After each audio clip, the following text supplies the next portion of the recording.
Hola, soy Fernanda Yacelin Morales Espino, actualmente en segundo semestre de la licenciatura de Traducción en Tronco Común, cursando la materia de Estructura Socioeconómica de México en el grupo 202. A continuación, estaré hablando sobre la situación del campo y la industria en México. El campo en México ha sido una de las áreas productivas más abandonadas del país. A pesar que durante buena parte del siglo XX el campo fue el principal pilar de la economía mexicana, hoy en día la producción agrícola ha perdido su relevancia en el país. No obstante que las economías modernas buscan una mayor diversificación de sus productos y enfatizan su producción en productos tecnológicos con alto valor agregado. Países como Estados Unidos o Australia aún continúan dándole gran importancia a la producción de alimentos por su alto valor social y económico. Desafortunadamente, en México el abandono al campo ha sido una constante, generando problemas como la pérdida de la soberanía alimentaria, el aumento de la pobreza en zonas rurales, la migración de millones de mexicanos de sus lugares de origen y el estancamiento de la economía nacional. Durante gran parte del siglo XX, el país contaba con autosuficiencia alimentaria, es decir, la mayoría de los productos consumidos en México eran producidos dentro del país y no fuera. Sin embargo, a como se fue dando la crisis del Estado benefactor durante la década de los 70 y con la entrada de las políticas de libre mercado en el país, el campo mexicano fue perdiendo fuerza y con ello se perdió también la soberanía alimentaria. Desde que inició el Tratado de Libre Comercio en 1994, la dependencia de alimentos al exterior ha aumentado un 33% al pasar del 10% al 43% en poco más de 20 años. El porcentaje de importaciones de diversos alimentos ha ido incrementando en el tiempo. Por ejemplo, las importaciones del maíz pasaron del 17 al 33%. En trigo se pasó del 34 al 65% y del 60 al 85% en arroz, de acuerdo con el Centro de Estudios de las Finanzas Públicas de la Cámara de Diputados. En términos monetarios, México pasó de importar alrededor de 1.800 millones de dólares en alimentos en 1994 a más de 21.407 millones en 2003, generando una balanza de pagos deficitaria en este sector de 3.374 millones de dólares. A pesar de que el 77% de las importaciones alimentarias provienen de los países miembros del TLCAN, países como Nueva Zelanda y Chile han aumentado sus ventas de alimentos en México en un 43% y 18.3% respectivamente, de acuerdo con datos de la Zagarpa. De acuerdo con datos de la Sedesol, de más de 9 millones de personas que conforman la mano de obra campesina, el 40% deben migrar a otras regiones, ya sea dentro o fuera del territorio nacional, para encontrar mejores oportunidades laborales. Dentro de este sector de la población, es común que ante la falta de recursos, todos los integrantes de la familia trabajen juntos en el campo.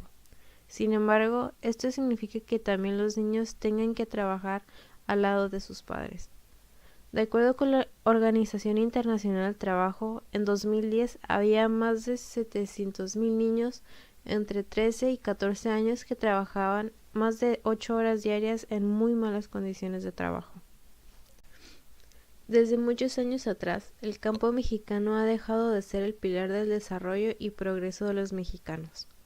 La idea de que la economía debe trasladarse a producir productos y servicios con mayor valor agregado junto con el fortalecimiento de las políticas de libre mercado han causado un abandono del sector agrícola del país.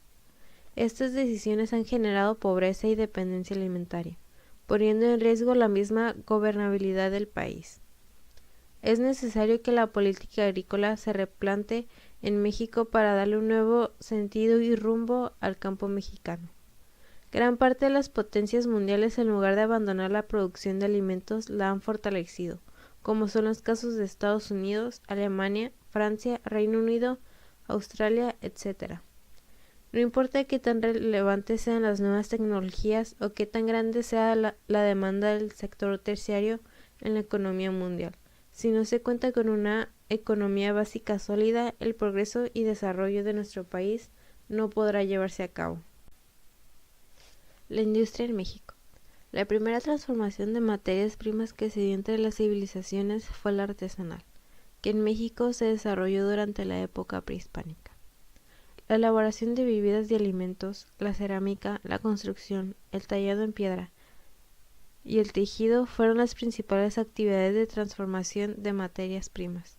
Sin embargo, la industria como hoy se conoce se desarrolló con la llegada de los españoles, quienes explotaron los yacimientos minerales del país y establecieron las primeras industrias que fueron el textil, del tabaco, el jabón y de la pólvora. La industria artesanal. En la época colonial, la industria de transformación estaba trazada en relación con la industria minera, que era la actividad más importante del país. En la década de 1920 se establecen fábricas dependientes de empresas estadounidenses como Ford y Siemens. Se desarrollan las industrias extractivas, respectivamente minera y petrolera, textil, alimentaria y de calzado.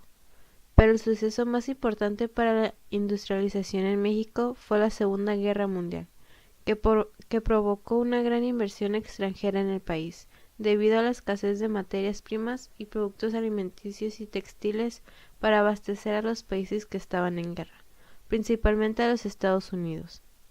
Desde entonces, la producción en México se enfoca principalmente hacia la industria extractiva, petroquímica, química, construcción de maquinaria alimentaria y de bebidas. A principios del siglo XX se estableció la primera planta de acero en la ciudad de Monterrey. La ubicación de las industrias en México es el resultado del desarrollo histórico del país, que se inicia debido a la existencia de recursos naturales y a las necesidades de producción en los periodos históricos más importantes. Actualmente los espacios industriales se organizan de distinta manera. La ubicación estratégica o planeada por el gobierno de industrias con el fin de desarrollar regiones de manera organizada y propiciar fuentes de empleo. La instalación de este tipo de industrias en puntos cercanos a las ciudades y a las vías de comunicación permite establecer relaciones entre la comercialización, la población y los servicios. Se procura la implantación de maquiladoras que se caracterizan por armar artículos cuyas partes provienen de otros países, como Estados Unidos. Una vez manufacturados, los productos regresan a su lugar de origen para ser comercializados. Este tipo de industria se ubica principalmente en zonas fronterizas, para aprovechar la cercanía con el país de origen que decide el tipo de producto, selecciona la mano de obra y no garantiza el contrato al empleado cuyos ingresos dependen de la cantidad de artículos que se arme. Los principales centros industriales de México son la Ciudad de México, Monterrey, Guadalajara, y ciudades fronterizas del norte como Tijuana, Mexicali, Nuevo Laredo, Reynosa y Matamoros.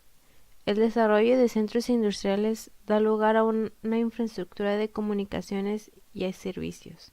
Da trabajo, provoca el intercambio comercial y la obtención de ganancias al país, pero al mismo tiempo ocasiona contaminación y sobreexplotación de los recursos naturales, la reducción de áreas agrícolas, el crecimiento de las ciudades y de la población, lo que trae como consecuencia falta de servicios y subempleo entre la población.